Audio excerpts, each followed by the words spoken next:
remember when you first met Francis Bacon? When I first met him was, working at the Marlborough Gallery. And he would come in often and see Miss Beston. And then quite often he might phone in the evenings to want something from the library or anything like that. You were working for Miss Beston in a way at the time? Yeah, I was working for the Marlborough Gallery, and other than Frank Lloyd being, the owner, and Harry Fisher, Miss Beston ran the place, so we were all answerable to her. And did you go around to Rees Muse? Quite often.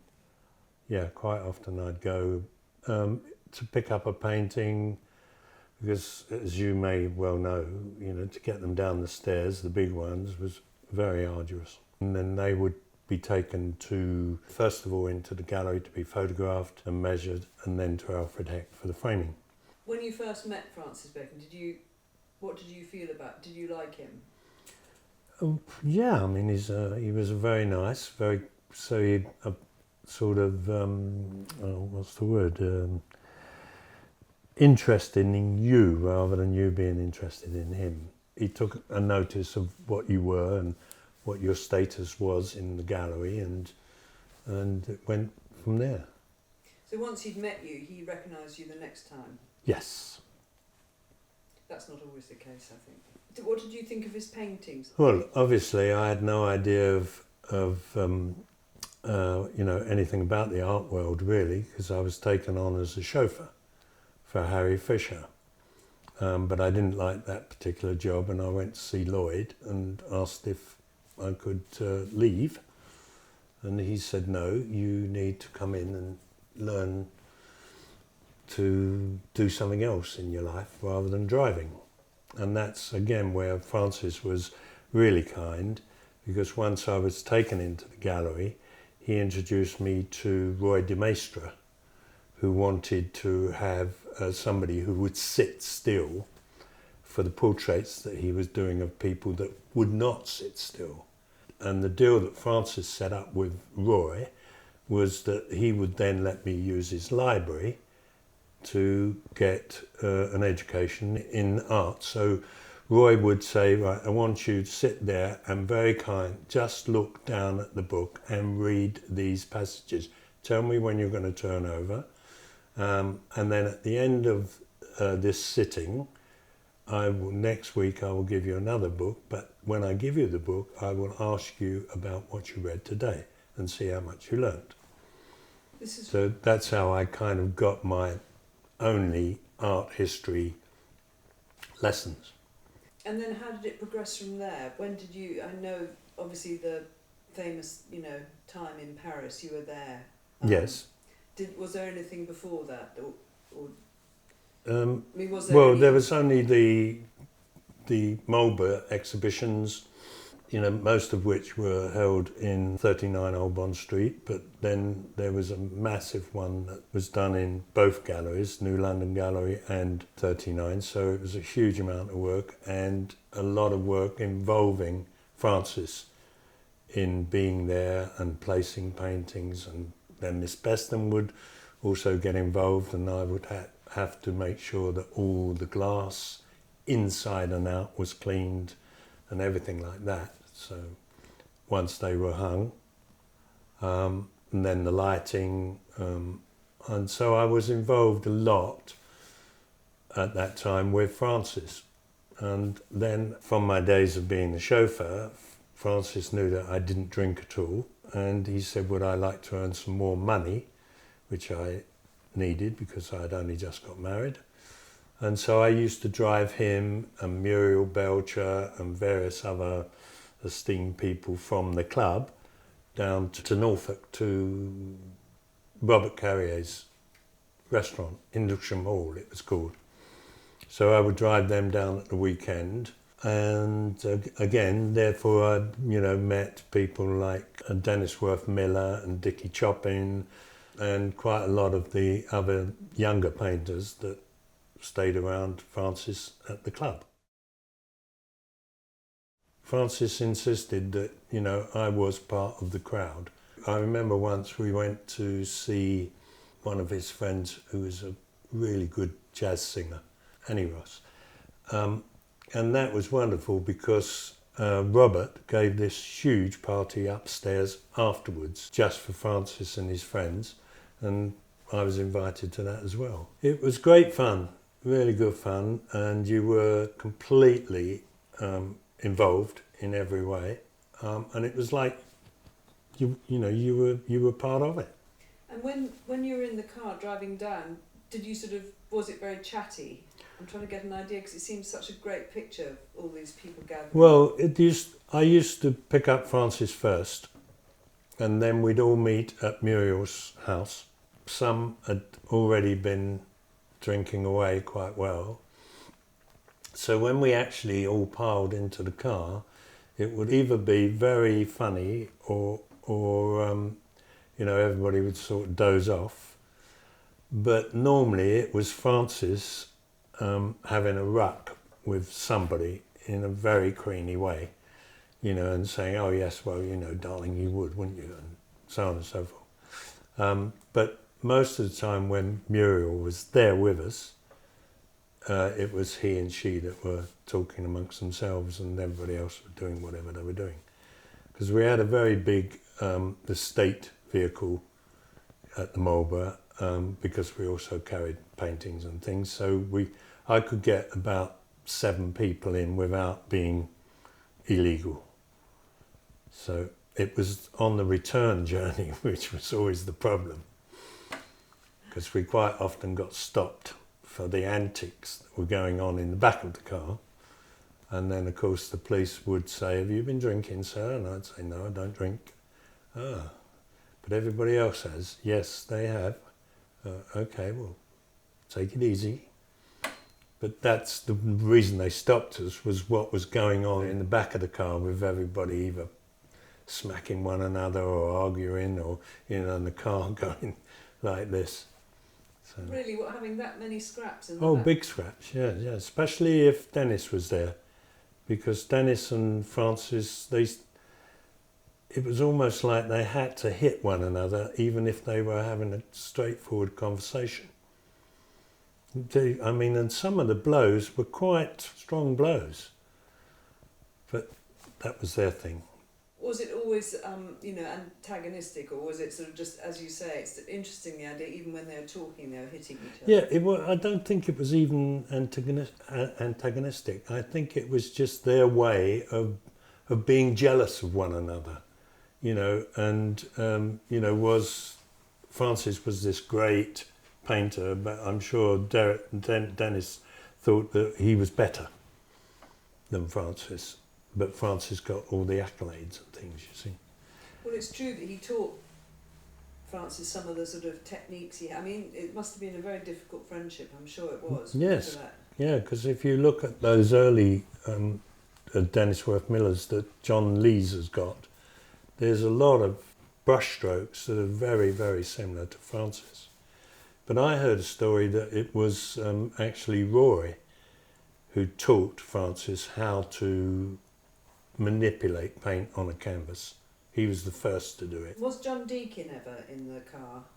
No, or George? not in mine. George Dyer was, but not very often, because George didn't really like those campy type things. I had a lot to do with George, mainly because I'm South East London, he was East London, and we were more or less the same age, and when I first met him with Francis, we seemed to hit it off immediately. And so when there was an argument or row that got too heavy, Francis would call me at the gallery and say, can you come around and sort George out? Well, it could be at any time of day or night. And of course I'm doing a job of work, but all I had to do was phone Miss Beston and say, I'm sorry, miss, but what I'm doing now, I'm going to have to stop because Francis needs me. And that was it. Golden ticket. I could just rush off and, have a word with George, and maybe he'd been drinking too much, or Francis had insulted him, which quite often happened. And it just kicks off. And then on one occasion, You know, he threw all the furniture, or best part of the furniture, down the staircase to stop anybody getting in, and then took all Francis's suits and leather jackets and whatever he could lay his hands on and put them in the bath and poured paint all over them and stamped up and down. And what did you do when you got there with all these?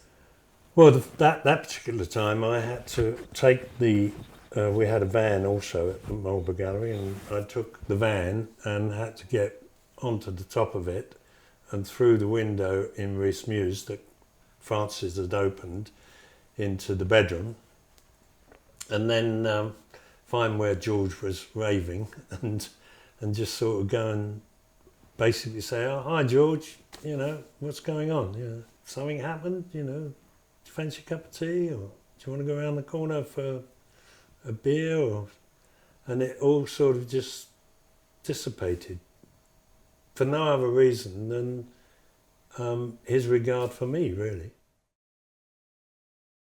I never had to manhandle him, well, I wouldn't have been able to anyway, because, you know, he's a pretty strong lad. That's very interesting. Yeah. And just by you treating it almost like it's normal. Well, like as I just arrived to, you know, but he did say, "How the hell have you got in?" And I said, "Oh, well, I couldn't open the door, so I got on top of the van and came in through the window." And he thought that was terribly funny, and that just brought everything down to back to normal almost. And this sounds very technical. I'm thinking of those narrow stairs at Rees Muse. Did you have to bring all the furniture Well, in? then, of course, we had to work out how to get the furniture back up. I mean, it was small tables and chairs, but it was enough to jam the staircase so that Francis couldn't get out. That was the main factor. So, so then I'd say, "Hey, look, you know, we need to get this sorted. I don't want to climb through the window onto the roof again." And we got it all up, and then we went out and maybe, you know, went to a pub and had a drink or two. And when he was fully calmed down, I'd either phone Francis and he would come, or we'd walk back and that would be it. And did Francis ever show sort of gratitude for... Oh, big time gratitude, in as much as he was a huge tipper. So if he phoned me at the gallery and said, "What time are you leaving?" And I'd say, "Oh, about 7:30. Oh, there's a book in the library. It's on diseases of the mouth, blah, blah, blah. I've already got one, but I need that one. Can you drop it round?" I would go round. He would come down and say, "Oh, thank you very much."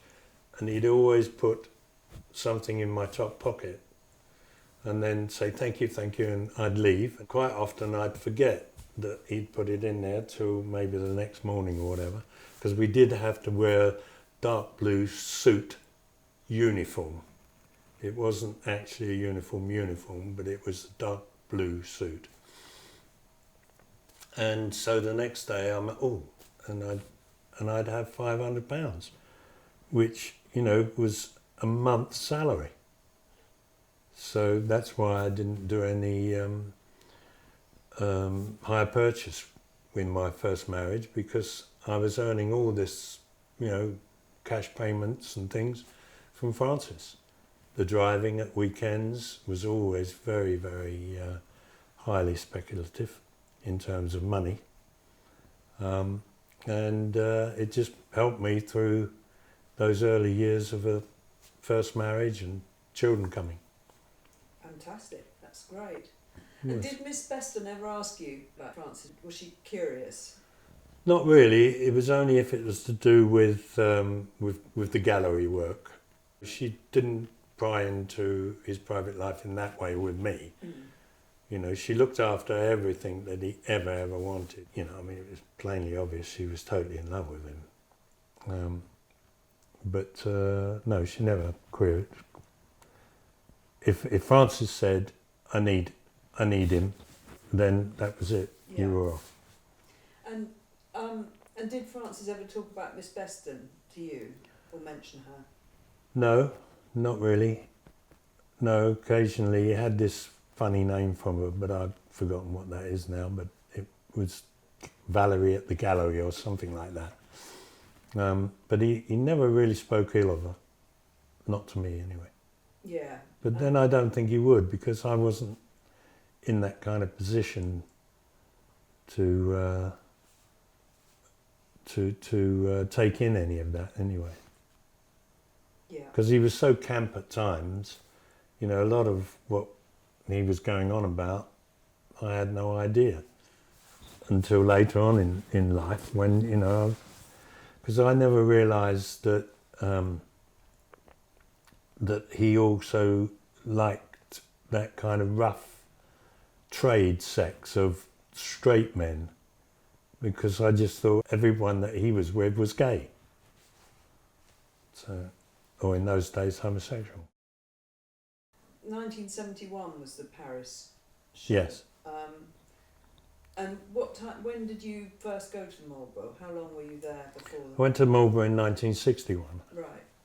Yeah. So you had 10 years of... 10 years. And France, I mean, didn't really get into the Francis thing until about 62, 63, when I'd come in and learnt enough to be instructed to help the artists when their work was presented in the salon to be hung. We'd have Ben Nicholson come in and I'd work with him, or John Piper, Graham Sutherland, Henry Moore, in placing the works and then hanging them and then lighting. Brilliant. So, yeah. And so were there any other times? Were you around, or did you have anything to do with helping the time when George Dyer planted some marijuana in the Rees Muse? No. Oh, okay. No, I wasn't involved in that. The only thing I was involved with George mainly was the thing at Paris, you know. Well, can you tell us about that a bit? Well, it was we were in Paris for the Grand Palais show, obviously, and it was we were all staying in the same hotel. Miss Beston, Francis, his sister from South Africa, and her daughter, and me, and a couple of other people. And Francis came down to my room one evening quite late and knocked on the door and said, as I had single beds, would it be okay if he slept in my room, because George was totally drunk and had brought home an Arab who had the most disgusting smelly socks. And so I naturally said, yeah, it's fine, you know, not a problem, and that was it. And the next morning, I was awoken very early by him and said, can you run up and just see if that disgusting Arab has gone? Which I did, but en route to his room, Miss Beston was on her way down for breakfast. And she said, oh, what are you doing up here? And I explained what happened, and she said, oh, well, I'll come with you. And we went into the room, and the bed was all dishevelled and everything else, but there was no sign of George or the Arab. And we were about to leave, and I said, maybe he's in the loo, miss. So I went to check out the loo, and there was George, sat on the loo, but he had passed away. So we then went down to Francis, and he was naturally told, but it was the day before the opening. So Miss Beston then took over the whole scenario, got the manager, and everything was organised like Groundhog Day to happen the next morning. And I don't know how she did it. All I know was a huge amount of money changed hands, and it safeguarded the huge problem it would have been for it to be released on the night. God. And did you know that he was dead even by looking at him? I didn't know he was dead, but you knew he was seriously, seriously ill, because, you know, he had an embolism. So, like, you know, all his veins and everything were highlighted. It was truly horrible. And did you have to feel his pulse? Or? No, Miss Beston did that. Oh, really? Yeah. And she and then we went, as I say, we went down with it was discussed with Francis. I was just in the room. And Miss Beston was taking over and saying, look, we just cannot let this get out there today. We've got to do something. I'll get the manager, we'll have a word with the manager, we may have to call the coroner, and blah, blah, blah, blah. And then that was it. And then I was sent to look after his sister and her daughter for the day, given a certain amount of money, and just, keep them busy. Were they told? Not by me. And then, as we know, the whole thing just rumours got out, but... Yeah, but not...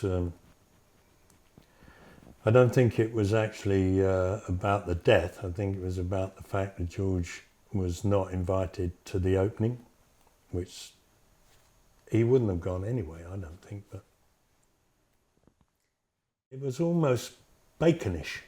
It was sort of like the norm, if you like.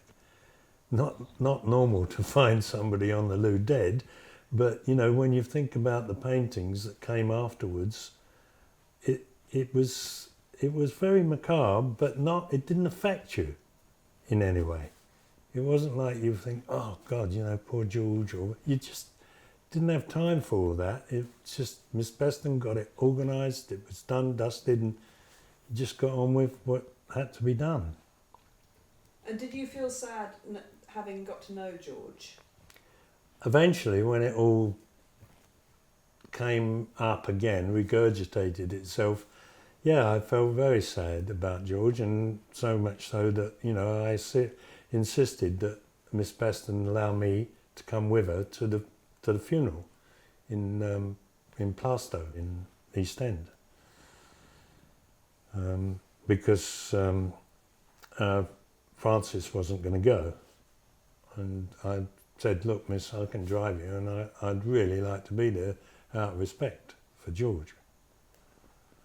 And then the only other time, we experienced something like that was when we did the Metropolitan Museum of Art in New York show.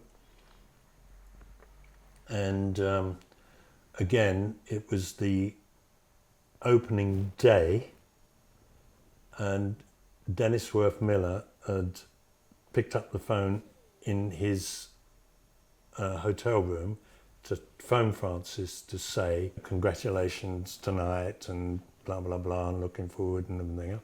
But he actually had misdialed to a homicide that had taken place in an apartment, and so the police immediately turned up at their hotel to cross-question them about how would they have this number. But it was purely a misdial, and that was again very macabre, because they were quite late getting to the opening, and of course told Francis this story. So. Very much, and that was Denis Wirth-Miller and... Denis and Dickie Chopping. Yes. Yeah. That is quite funny, really. It's funny and macabre, isn't it, that you pick up the phone to phone Francis's hotel, and you get an apartment in Manhattan where homicides just happened.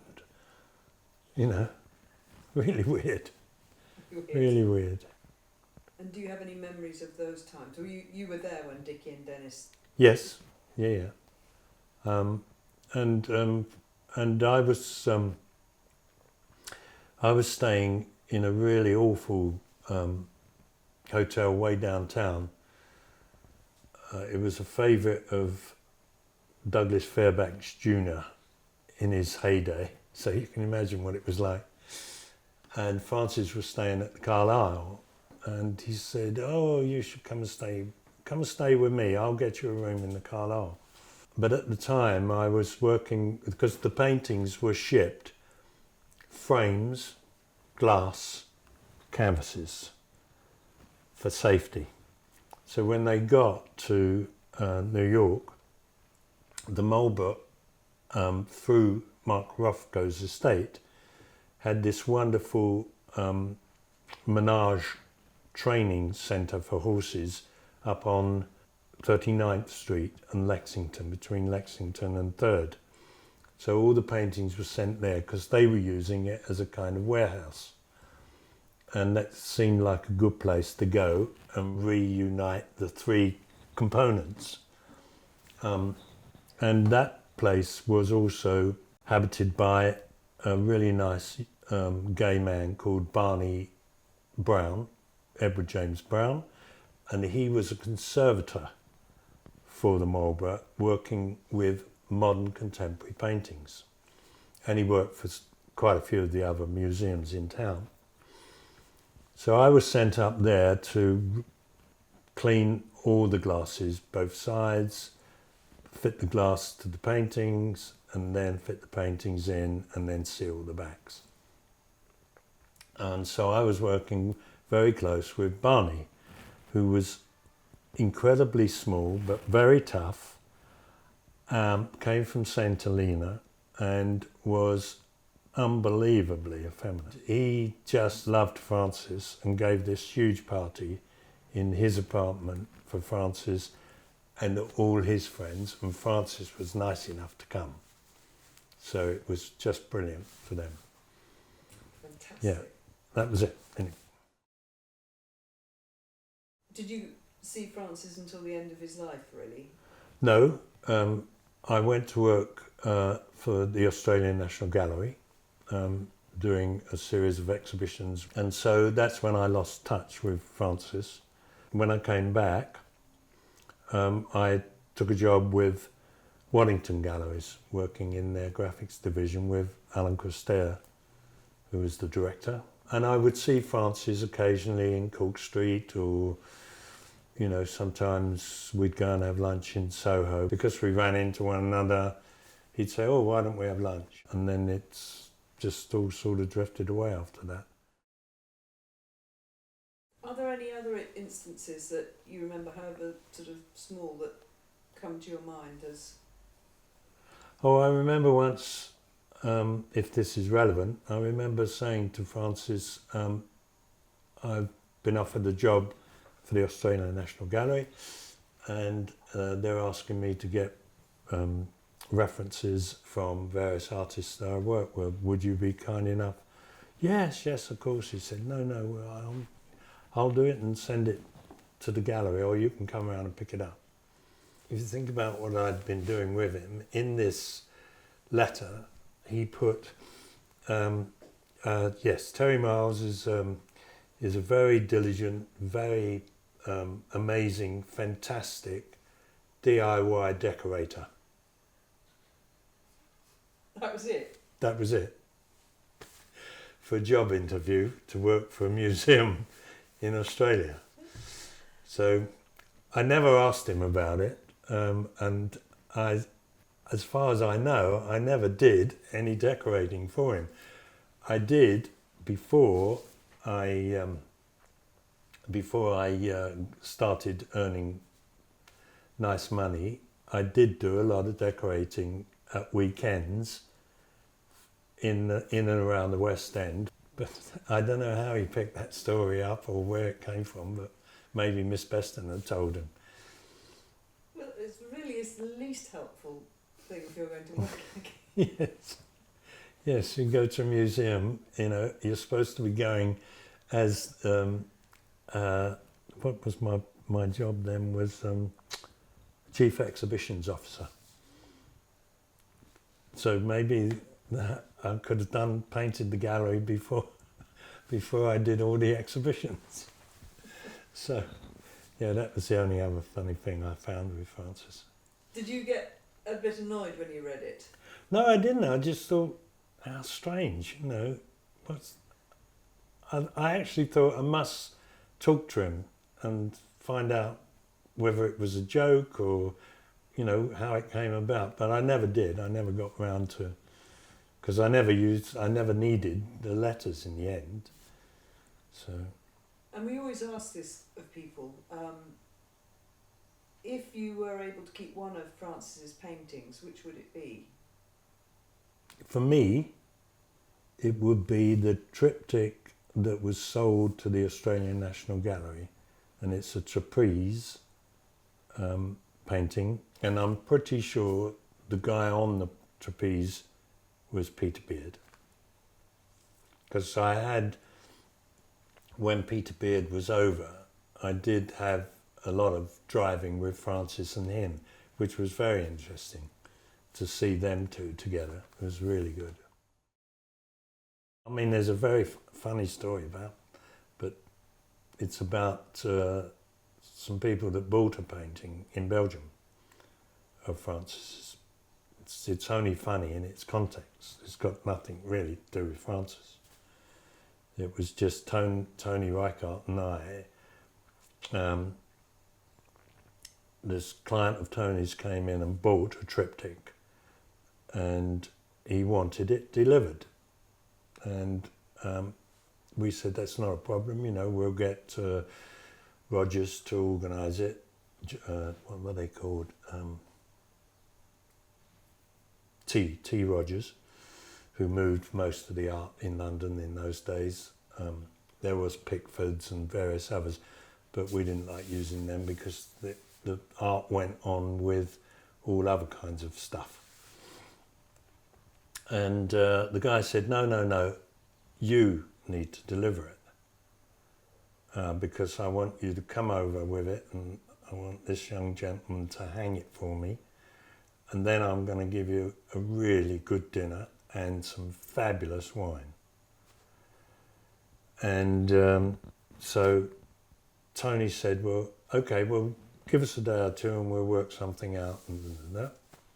So then he said to me, right, this weekend you need to hire a Luton van, right, and we'll get the paintings on it and we'll go. And I said, but Tony, what happens when we get to customs? They'll want paperwork. And he said, oh yeah, we'll have paperwork. And we'll have paperwork, it's not a problem. So I hired this vehicle, and again, because of the fear of the glass breaking, we took the glass out and we wrapped the frames in crepe bandages, right, and made sure that they were tied to the side of the van so that it wouldn't rub or anything. And then the glass was tied to the front, the other side of the van, and the paintings were protected at the end of the van. Everything was tied in, secured. And we took the Zeebrugge over, and we had no problems at Dover. We just drove through, and Tony said, oh yeah, we got some works of art that are going. And the guy said, well, you have to have an agent, you have to go and get some paperwork from an agent. So we went and we picked up this paperwork from the agent, and Tony said, got these 3 paintings on board, they're my paintings, I painted them, I don't have an invoice because I haven't sold them, they're just going because a man in Brussels came to see me and said if I could get them there, he'd give me an exhibition. So the man at the agency made up this invoice that seemed to placate the customs officers, and we got on board. And then, of course, when we got off the other end, we presented this piece of paper, and the Belgian customs officer said, no, I need to see the paintings.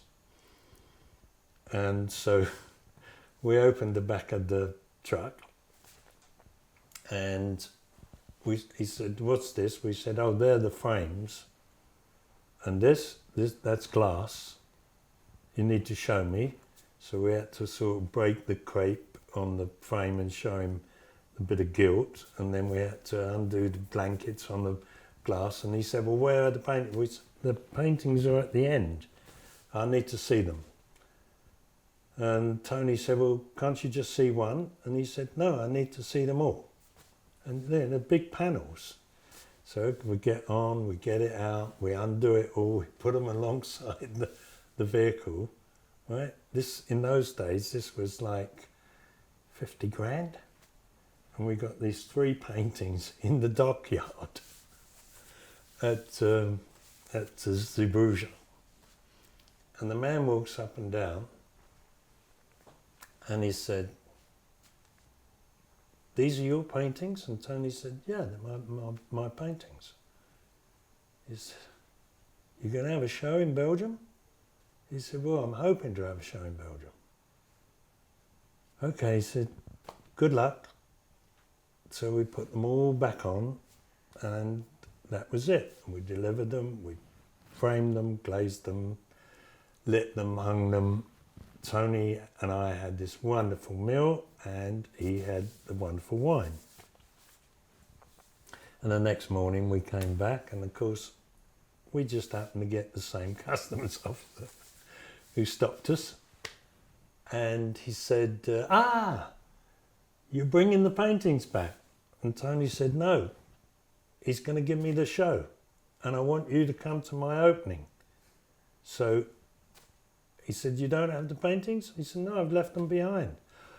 He said, you should have paid duty and you sold them." "No, I didn't sell them. I'm going to have a show. They will be sold." Good, okay. So you'll invite me to the opening and you let me know when they're sold." Yes, not a problem. Boom. And on the boat we went, and that was the last we heard of it. Were you worried unpacking the paintings? Yes. I was, especially when he wanted them out of the van and put alongside. Yeah. I can't remember which triptych it was now, but it was, pretty amazing. My biggest fear was trying to hold them, bringing them off of the van without turning them around where it said bacon. Even he might have heard of that. Yeah, well, it's signed, not T. Reichardt. So, so anyway, it's just a funny story. It is funny, it's very funny. Yeah. Cheeky. Maybe I should have gone to prison.